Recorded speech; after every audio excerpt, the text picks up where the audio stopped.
అనంతపురం జిల్లా గుత్తిపట్టణంలోని నిజామీ ఫంక్షన్ హాల్లో సోమవారం వ్యవసాయ కార్మిక సంఘం ఆధ్వర్యంలో సోలార్ ప్లాంట్ భూసేకరణపై రైతులు, కూలీల పరిస్థితులపై చర్చా వేదిక నిర్వహించారు. ఈ కార్యక్రమానికి జిల్లా వ్యవసాయ కార్మిక సంఘం నాయకులు హాజరయ్యారు.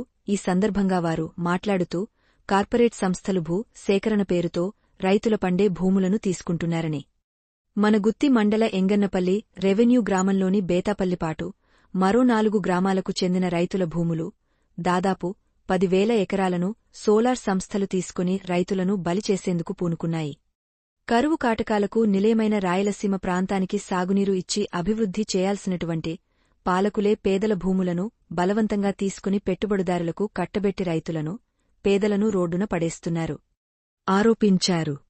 ఈ కార్యక్రమంలో వ్యవసాయ కార్మిక సంఘం రాష్ట్ర అధ్యక్షులు దడాల సుబ్బారావు, వ్యవసాయ కార్మిక సంఘం జిల్లా కార్యదర్శి ఎం కృష్ణమూర్తి, నంద్యాల జిల్లా కార్యదర్శి నరసింహ నాయక్, రైతు సంఘం జిల్లా కార్యదర్శి, వ్యవసాయ కార్మిక సంఘం జిల్లా అధ్యక్షుడు చంద్రశేఖర్ రెడ్డి, సహాయ కార్యదర్శి సూరి, భాస్కర్, గుత్తి వ్యవసాయ కార్మిక సంఘం మండల కార్యదర్శి ఏ మల్లేసు, సేట్యు జిల్లా నాయకురాలు వి నిర్మల, మహిళా సంఘం మండల కార్యదర్శి రేణుక, రైతు సంఘం మండల కార్యదర్శి రామకృష్ణ, కెవిపేస్ మండల కార్యదర్శి మల్లికార్జున, డివైఎఫ్ఐ కార్యదర్శి అశోక్, మహిళా సంఘం గుత్తి మండలం అధ్యక్షురాలు రేవతి, రైతు సంఘం మద్దిలేటి తదితరులు పాల్గొన్నారు.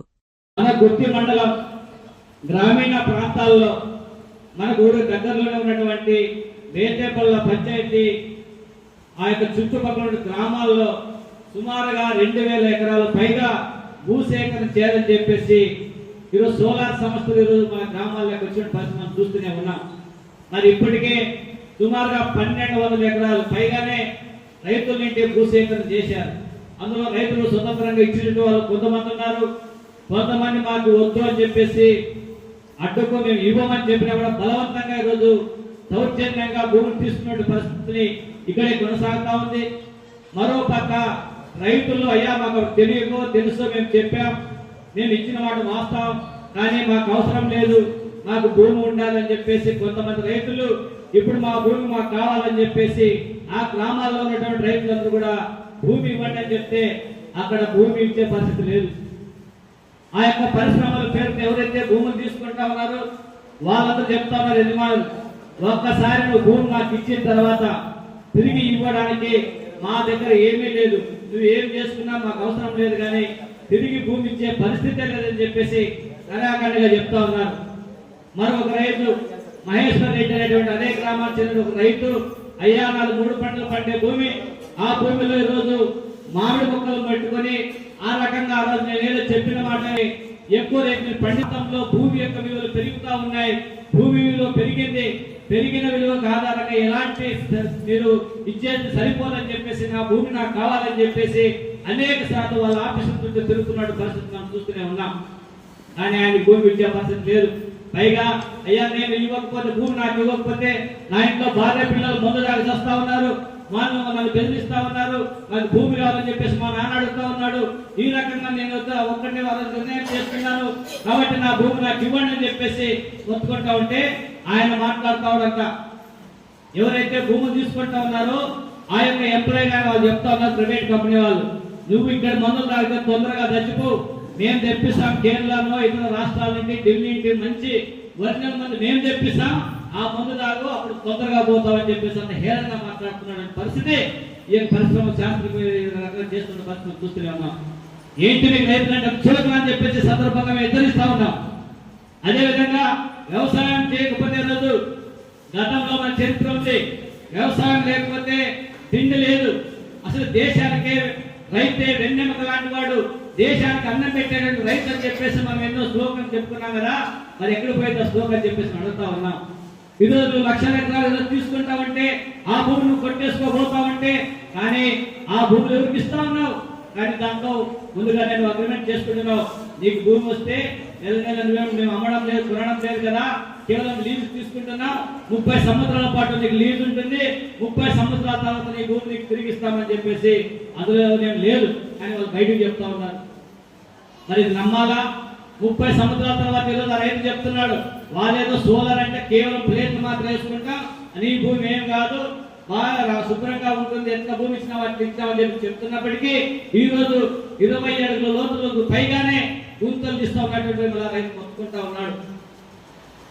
మరి ఈ రోజు అలాంటి రైతులు చాలా మంది ఉన్నారు, కానీ అన్నా మేము బయటకు వచ్చి మాట్లాడలేకపోతున్నాం, బయటకు వచ్చి మీతో మేమేమైనా చెప్పుకోగలుగుతున్నాం, కానీ బయట మాట్లాడితే రేపు ఏం చేస్తున్నటువంటి పరిస్థితుల్లో భయ ఆందోళనతో ఉన్నామని చెప్పేసి రైతులు చెప్తున్నారు. చాలా మంది రైతులు బయటకు వచ్చి చెప్పే పరిస్థితి లేదు, కానీ ఇప్పుడున్నటువంటి వాళ్ళ భూములు లక్షణంగా రైతులతోనే ఉత్సాహపడి ఒకరికొకరు పోటీ పడి మేము అడగక ముందునే వాళ్ళే పాస్బుక్ జిరాక్స్ తీసుకొచ్చిస్తున్నారని చెప్పేసి ఈరోజు బినామీ వాళ్ళు ఉన్నటువంటి వాళ్ళు చెప్తా ఉన్నారు. ఇదేంటని అని చెప్పి అడుగుతా ఉన్నాం. రైతు ప్రజలు నిజంగా పరిశ్రమల పేరుతో ఈ అభివృద్ధి పేరుతో మీరు భూసేకరణ చేసినట్లయితే 2013 భూసేకరణ చట్టం చెప్తా ఉంది. ఏమని చెప్తుంది 2000 భూసేకరణ చట్టం?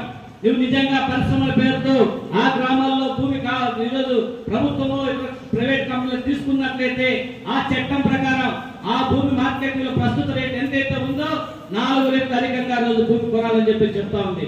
అంటే ఏంటి దాని అర్థం? ఫర్ ఎగ్జాంపుల్ 5 లక్షల రూపాయలు ఎకరా ఉంటే అందుకు 4 కలిసి 20 లక్షల రూపాయలతో ఎకరా కొనాలని చెప్పి చట్టం చెప్తా ఉంది.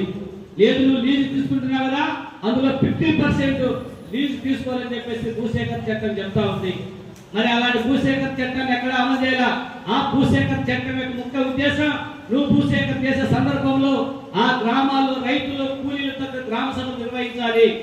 ఆ జిల్లా అధ్యక్షుడు అట్లాగే ప్రధాన కార్యదర్శి కృష్ణమూర్తి గారు, నంద్యాల కార్యదర్శి నాయక్ గారు, మీ గుర్తు మండలం నాయకులు, ప్రజా సంఘాల నాయకులు, చంద్రశేఖర్ అందరికీ కూడా ముందుగా ధన్యవాదాలు తెలియజేస్తున్నాను.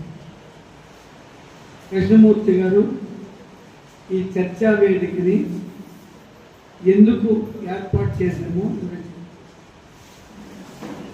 ఇప్పుడు ఈ దేనికైనా సరే భూమి గనక తీసుకోవాలి అన్నట్లయితే 2013 భూసేకరణ చట్టం ప్రకారంగా భూమిని తీసుకోండి అని చెప్తున్నాం.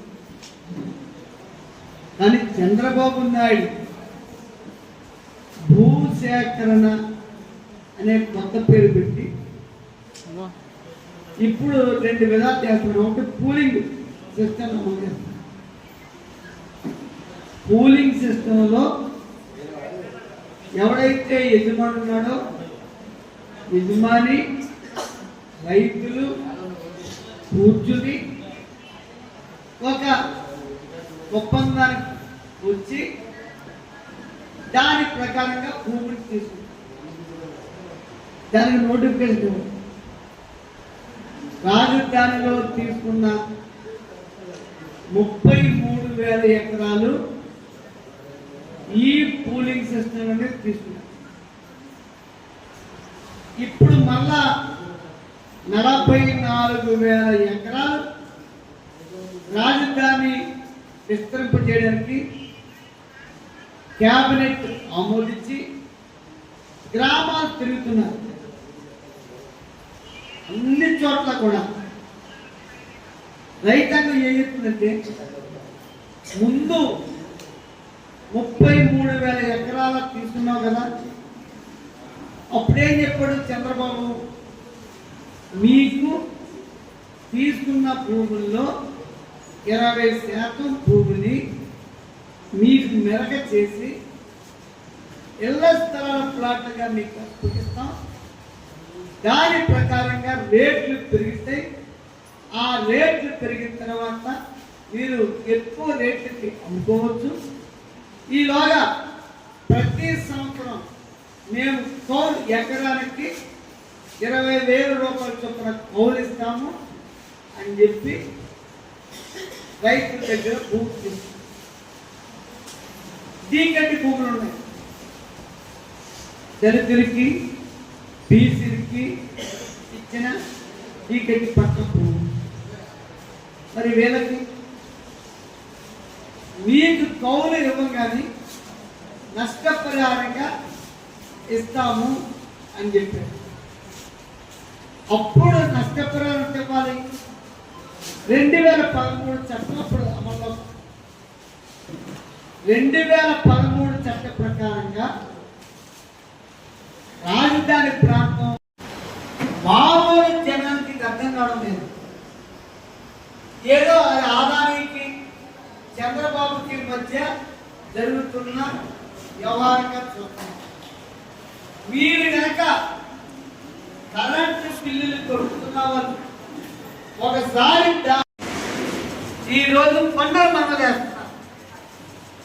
అందులో మొదటి పన్ను ఏంటంటే 5 సంవత్సరాల కిందట మనం నష్టాలు తీరడానికి ట్రూ అప్ చార్జెస్ అని చెప్పి పన్ను వేస్తున్నాం.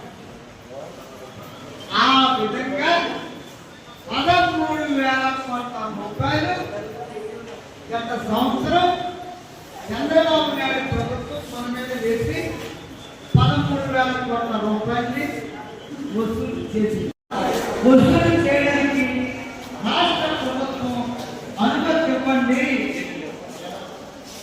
ఈరోజు రాష్ట్ర వ్యాప్తంగా చంద్రబాబు ప్రభుత్వం పరిశ్రమల పేరుతో రాష్ట్రాన్ని అభివృద్ధి చేస్తాము అనే పేరుతో లక్షల ఎకరాలు భూసేకరణ చేస్తూ ఉన్నాడు.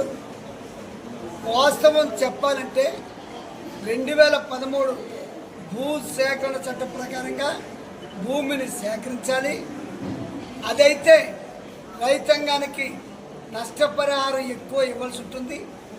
అట్లాగే వ్యవసాయ కూలీలకి చేతి వృత్తిదారులకు కూడా పెన్షన్ ఇవ్వాల్సి ఉంటుంది.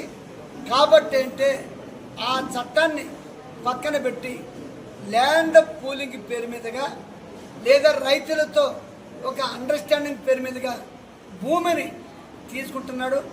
ఈరోజు ఆదానికి కానీ అంబానీకి కానీ వాళ్ళ పరిశ్రమలకి అప్పగించే భూమిని ఇదే విధంగా అప్పగిస్తున్నాడు. ఇది చాలా దుర్మార్గం. జగన్ ప్రభుత్వం ఈ విధంగా చేసినప్పుడు జగన్ని నిలేసాం. అప్పుడు చంద్రబాబు కూడా జగన్ ప్రభుత్వం దుర్మార్గంగా ఆదానికి అంబానీకి అమ్ముడైపోయాడు అని చెప్పాడు. ఇప్పుడు చంద్రబాబు కూడా అదే విధంగా చేస్తున్నాడు.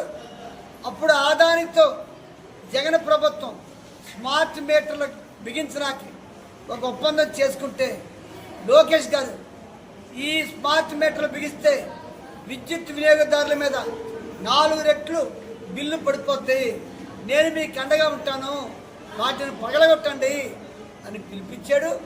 కానీ ఈరోజు చంద్రబాబు లోకేష్ ఆదానితో కుమ్మక్కై అన్ని చోట్ల కూడా స్మార్ట్ మీటర్లు బిగిస్తున్నాడు. కాబట్టి మేము ఈరోజు ఈ గుర్తులో జరిపే సదస్సు యొక్క ప్రయోజనం 3. ఎవరైనా సరే సోలార్కి కానీ పవన విద్యుత్ కానీ ఇతర పరిశ్రమలకు కానీ భూసేకరణ చేస్తే 2013 భూసేకరణ చట్ట ప్రకారంగా తీసుకోవాలి.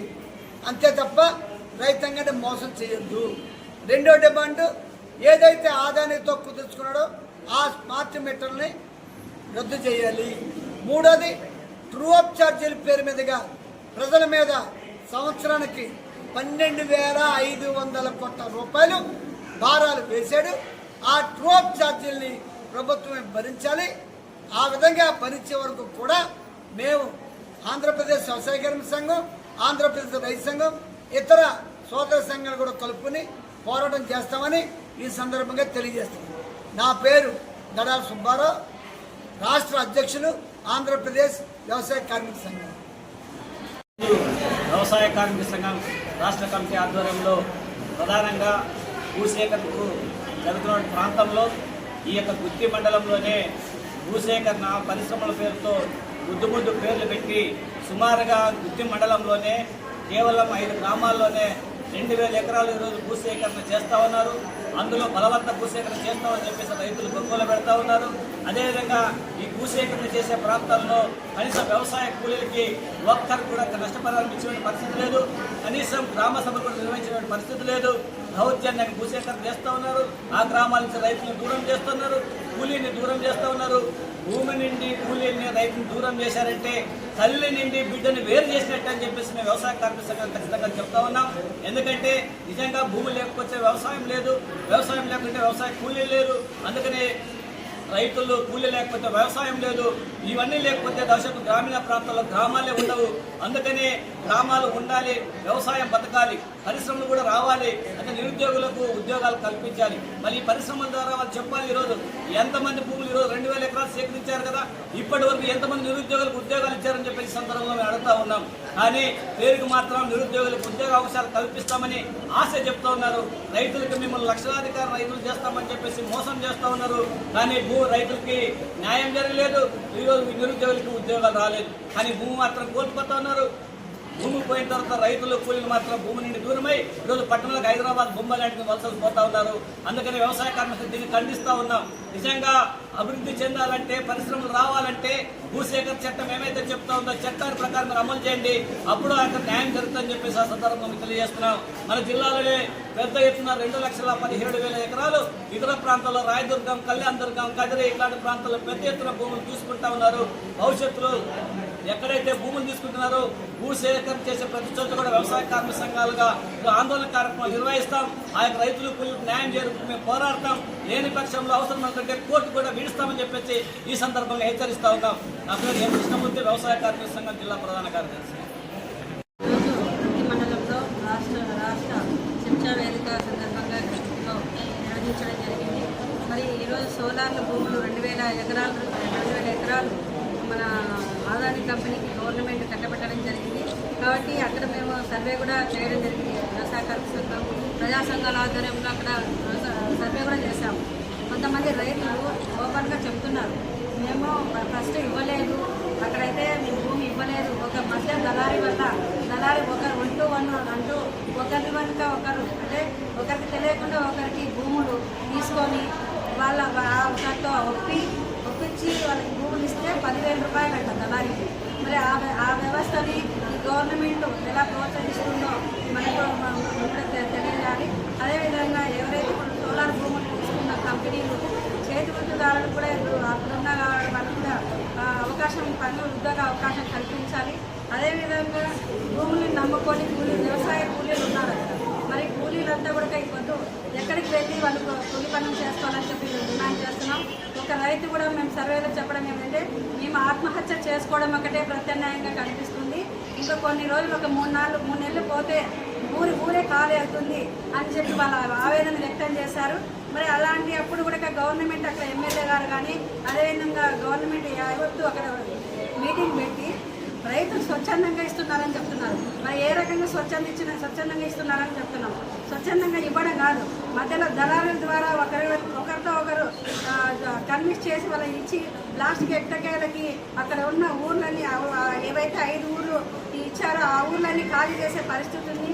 కాబట్టి గవర్నమెంట్ ఇప్పటికైనా ఆలోచించి అక్కడ ఉన్న వాళ్ళకి ఏవైతే ఉపాధి కల్పించి వాళ్ళకి న్యాయం చేయాలని చెప్పి, లేకపోతే భవిష్యత్తులో పోరాటానికి వ్యవసాయ కార్మిక సంఘానికి పూర్తి మద్దతు ఇచ్చి సపోర్ట్ చేస్తామని తెలియజేస్తూ ఈ అవకాశం ఇచ్చిన వారికి ధన్యవాదాలు.